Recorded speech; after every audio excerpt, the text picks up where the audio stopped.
Este é o primeiro bloco do programa Tribuna Livre, que recebe aqui o Dr. Maurício Oenberg, advogado e ex-juiz eleitoral do TRE Acre. Além dele, o também advogado Dr. Érico Venâncio, conselheiro federal da OAB e presidente da Comissão Nacional do Jovem Advogado. Nosso tema, financiamento público e privado das campanhas eleitorais. Mas antes de passar a palavra aos nossos convidados, eu vou pedir licença a todos vocês para fazer uma homenagem ao Osmir por ontem, 1º de outubro, Dia Internacional da Terceira Idade.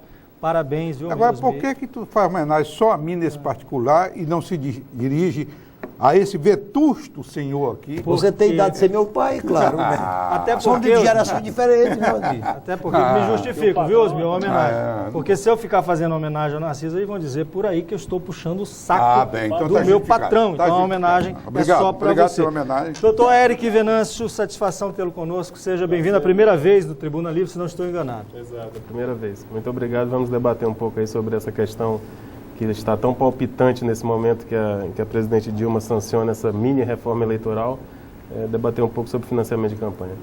Doutor Maurício Oenberg, boa noite, satisfação tê-lo conosco mais uma vez. Boa noite, é um prazer estar aqui novamente e espero que a gente consiga aí de alguma forma poder trazer ao nosso pessoa que nos assiste algum esclarecimento dentro das nossas humildes possibilidades. Ok, eu vou pedir aos senhores, para iniciarmos, que comentem o seguinte trecho de um artigo do Reinaldo Azevedo, da última terça-feira, 29 de setembro, sobre este tema, financiamento público e privado de campanha eleitoral.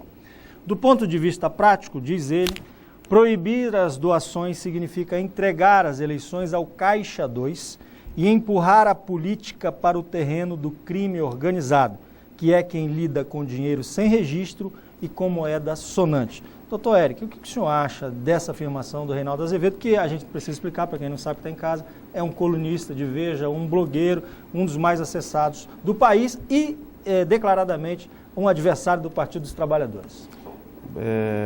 Bom, no meu modesto modo de ver, essa questão de financiamento, não só de financiamento de campanha, mas tudo que envolve processo eleitoral, traz um debate que é feito com o fígado, né? Traz um debate apaixonado, acalorado. Então, como tal debate, essa é uma dessas posições. É óbvio que nós temos que ponderar a questão do financiamento público de campanha ou do que nós estamos vivenciando hoje. Hoje eu digo com essa expectativa de que a presidente Dilma vete o ponto que o Congresso derrube o veto da presidente Dilma que proibiu a doação de empresas para campanhas políticas. Então é um posicionamento que tem sua razão de ser. Realmente existe uma possibilidade do aumento do Caixa 2, dada a impossibilidade de doação de empresas, e também, num outro viés, existe essa possibilidade de um aumento ainda maior se nós tratarmos de financiamento exclusivamente público, que são duas coisas distintas. O que está aprovado hoje, com a edição da nova lei, é a vedação de doações por empresas, uma vez que o ponto que foi aprovado pela Câmara dos Deputados foi vetado pela presidente Dilma. Né? E aí nós teríamos a prevalência da decisão do Supremo Tribunal Federal, que tem entendido, no presente momento, que há uma proibição à doação de empresas. Antes do doutor Maurício entrar no debate, aí você me remete a uma questão que já não é eleitoral. A questão do ponto de vista que aí, mais de direito. Mesmo que a presidente vete, o Supremo Tribunal Federal já disse que a presidente já vetou. Sim. O que está em apreciação é a derrubada desse veto. Não, a derrubada do veto. O Supremo Tribunal Federal já disse que este veto já nasce morto. Pela ampla maioria dos seus membros. Sim. Aí como é que fica? Nós temos uma questão constitucional que foi avaliada pelo Supremo sob a égide de uma lei antiga. E agora nós temos uma questão colocada diante de um veto da Presidência da República, que inclusive esse veto se sustentou na própria decisão do Supremo. Se você for ver as razões do veto, ele fala claramente que, diante de uma apreciação recente do Supremo Tribunal Federal dessa questão, ela se inclinou a vetar o dispositivo, que continuava a autorizar o financiamento empresarial de campanhas. isso vai ser uma questão que... Sim, mas o Narciso fez uma pergunta objetiva. Sim. Em que se baseou o Supremo para fazer um veto desse? Perfeito. O Supremo entende que a nossa Constituição, ela trata que o poder emana do povo e que o povo é o titular de direitos da cidadania. Em sendo o povo o titular dos direitos da cidadania, Os partidos a não pessoa são, né? física... Não, as empresas não são. As empresas. As empresas não são e não poderiam doar. Como as empresas não votam, isso ficou... A campanha que foi promovida pelo Conselho Federal do AB, pela CNBB e por diversas outras entidades, em favor da proibição da doação de empresas, ela trouxe isso, inclusive, como slogan. Né? Quem não vota, não doa. Então, o fundamento principal do Supremo Tribunal Federal, dentre tantos outros, né, jurídico... Aí Narciso, então a lei já nasce morta, realmente. Aí a lei já nasce morta. Se for esse o entendimento do Supremo, baseado na Constituição, essa lei não revoga a Constituição. E como tal, mesmo que derrube o veto, mesmo que o Congresso derrube o voto, está morto. O que acontece é o seguinte, essa manifestação do Supremo foi exarada sob a égide de uma legislação. De outra. Exatamente. Nós temos uma nova legislação que autoriza esse financiamento empresarial. Não, mas você me disse que ele se baseou na Constituição. Não, se baseou na Constituição, mas diante... emana do povo. Não, mas diante de um normativo que está positivado naquele momento. Certo? Uma lei que rege aquele momento. Eu entendi. Não, eu entendi. Uma lei que rege aquele momento. O princípio da Constituição permanece. O princípio é o mesmo. Só que o Supremo se manifestou em relação a uma lei. Quando ele se manifesta pela inconstitucionalidade de algum dispositivo, é de um dispositivo legal vigente. Sim. Se nós considerarmos que a Câmara dos Deputados, o Congresso Nacional vai derrubar o veto da presidente Dilma, nós teremos um novo instituto normativo. Mas o princípio para derrubar é o mesmo. O princípio é o mesmo, mas o Supremo teria que se manifestar novamente. Sim, isso aí é ponto pacífico. questão é essa. Mas eu estou dizendo que já nasce morta, se ele usar o mesmo princípio da nova lei. Aí é que estão as nuances. Porque essa manifestação do Supremo se deu numa ação que já tramitava há algum tempo e sob uma composição diferente da que existe hoje. Então, nós temos uma nova composição do Supremo, com novas mentalidades, com novas ideologias, com novos entendimentos jurídicos, que em última análise, também é uma casa política, né? Com certeza, mas toda a Suprema Corte, sob os regimes democráticos, é uma casa política e jurídica. Então, Maurício, quando o Reinaldo Azevedo fala que proibir a doação de campanhas é empurrar a política para o terreno do crime organizado, é um exagero da parte dele? O senhor concorda? Olha, eu penso que a questão do Caixa 2, por exemplo, que ele coloca, que o Caixa 2 ele não tem como ser rastreado, assim, não tem como ser fiscalizado. Até agora, todo mundo que falou sobre a questão do financiamento público não deu nenhuma forma de se atingir o Caixa 2. Significa dizer que ou não tem, porque realmente é difícil, isso eu posso afirmar, porque é uma situação, entendeu, que pode trazer realmente questões problemáticas. Todos os partidos, todos, sem exceção, sempre se utilizaram do Caixa 2. Todos.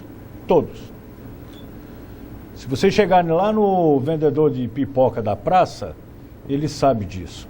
Todos eles. PT, PMDB, PSDB, todos eles. Isso faz parte do modus operandi. Até os partidos de ultra-esquerda. Não importa quem seja, todos.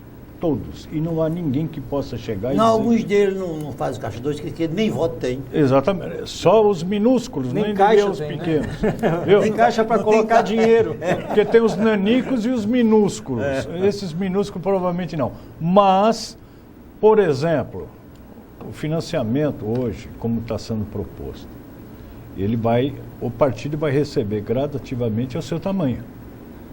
E aí vai beneficiar certos partidos, inclusive que estão no poder.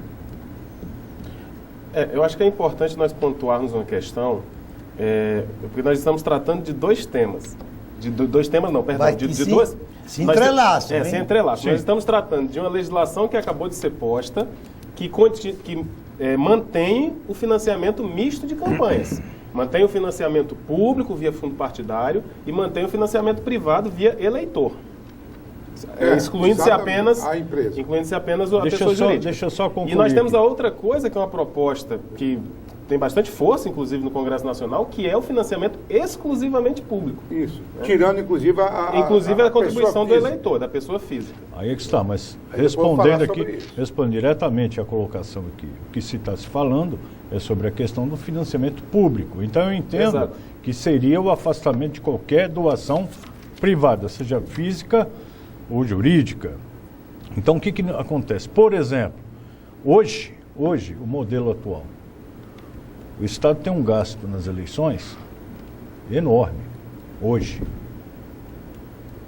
Só para os senhores terem uma base, só o horário eleitoral gratuito, ele custa para a União 606 milhões de reais, através de isenções fiscais. Só que quem é isento?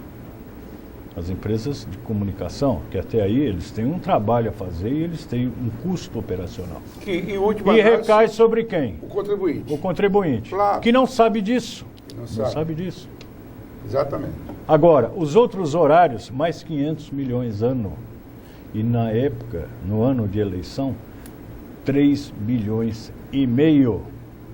Podem procurar que vocês vão encontrar esses números Esses dados. que se gasta por ano. Então, o que acontece? E o contribuinte não sabe O disso. contribuinte não sabe. O eleitor, que é a grande vítima, e sabe qual que é o horário eleitoral? É o horário que ele desliga a televisão. E ele está pagando enormes valores por isso. Ele liga ou desliga? Ele desliga. É o contrário. E por incrível que Exatamente. pareça, é o contrário. Aumenta a audiência. Tá. É.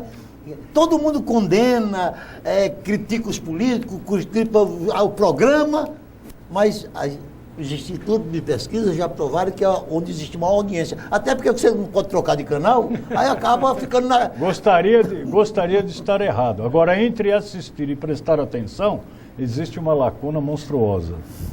E aí... Depende do programa. Não, Tem uns programas não depende, não. Isso, Tem coisa, isso é bem pior que cultural. o horário eleitoral. Isso é cultural, mas isso é cultural. Isso não estou dizendo contra quem faz o programa, isso é Por exemplo, cultural. o falecido É que nem a hora do Enéas, Brasil. Qual que é a hora... 30 segundos, no entanto, todo mundo prestar uma atenção danada. Mas, Osmir, só um detalhe, por exemplo, que se falava, até hoje se brinca, o que é a hora do Brasil? É a hora que todo mundo desliga o rádio. Isso era sagrado. A hora do Brasil, pá.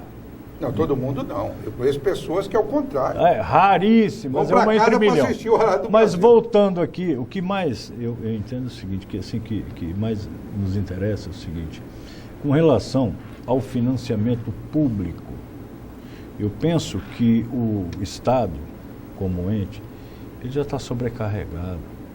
Não se tem mais estrutura para isso.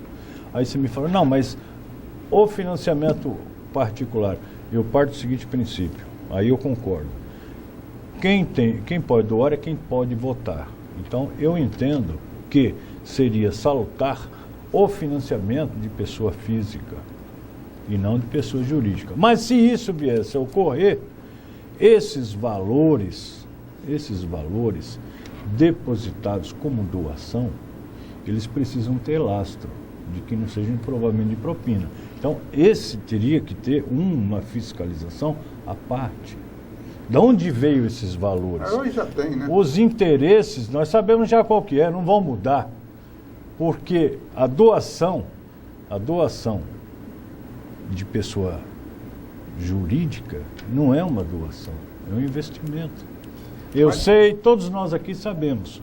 O que nós precisamos ter em mente é o seguinte, é que o Caixa 2 será a maior arma financeira para os partidos nas eleições. Disso não Doutor tem Venâncio, dúvida. é por isso que eu vou perguntar quais são as justificativas para a ação direta de inconstitucionalidade que foi apresentada pela OAB e que deu origem a essa votação, que o resultado do STF foi de 8-3 contra o financiamento Os privado. fundamentos foram aqueles que eu declinei no início. Né? A ausência de legitimidade de uma empresa, enquanto não titular de direitos da cidadania, direito ao voto, de promover uma doação que vai financiar o processo eleitoral. Mas eu pergunto isso, doutor, sabe por quê? Isso Porque não é fundamento temerário jurídico. que no momento em que o país passa por uma crise, talvez a maior da sua história, da história da República, que o governo aumenta os impostos, que os estados já estão aumentando os impostos, que a gente coloque nas costas do cidadão a obrigação de ainda financiar só ele, o contribuinte, os custos das campanhas eleitorais? Certo, mas aí é aquilo que eu falei agora há pouco. Nós estamos tratando de dois temas distintos. A ação direta de inconstitucionalidade foi proposta pela OAB e que os resultados já está sacramentado pelo Supremo Tribunal Federal. Ela trata apenas da exclusão do financiamento empresarial de campanha. Ela não trata de financiamento público, ela não amplia o financiamento público.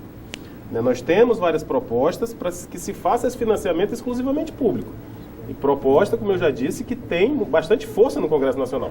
Que é um financiamento, diga-se de passagem, com isso eu digo, já antecipo minha opinião, meu posicionamento, é um financiamento que só existe no botão. Botão não é o botão da camisa, é o botão que fica próximo à China, um país que foi uma monarquia absolutista até 2008 e que realizou suas primeiras eleições presidenciais em 2008, que é a única nação democrática do mundo que admite financiamento exclusivo de campanha. Exatamente. Nós temos outros países que têm uma participação muito permita-me. forte do poder Permita-me. público, mas não chega a tanto. À medida que a OAB discute, digamos, até um projeto ou um anteprojeto a enviar ao Congresso Nacional, do financiamento exclusivo de campanha, ela deveria primeiro pedir aos congressistas que modifique o sistema eleitoral e partidário do Brasil, que é absolutamente incompatível com o financiamento público de campanha. Narciso, e aí até para você dar uma pitada nisso e eles também. Imagine, vamos para a prática. Vamos para a prática. Como é que funcionaria no modelo atual? Você arrecada de acordo com o número de deputados federais, digamos assim, fazendo aqui No público, uma hipotética. Do público, exclusivamente do público. Certo. Para o partido, manda um determinado valor. Para o partido de acordo com a bancada federal que ele tem lá. Muito bem. Como esse partido faria essa distribuição para financiar? Ele vai dar tratamento igual aos desiguais? Essa questão vai ficar para o próximo bloco, viu, Osmir, Narciso, os nossos convidados, o doutor Eric Venâncio, o doutor Maurício Weinberg, você que nos acompanha daqui a pouquinho, nós voltamos. Por favor, não saia daí.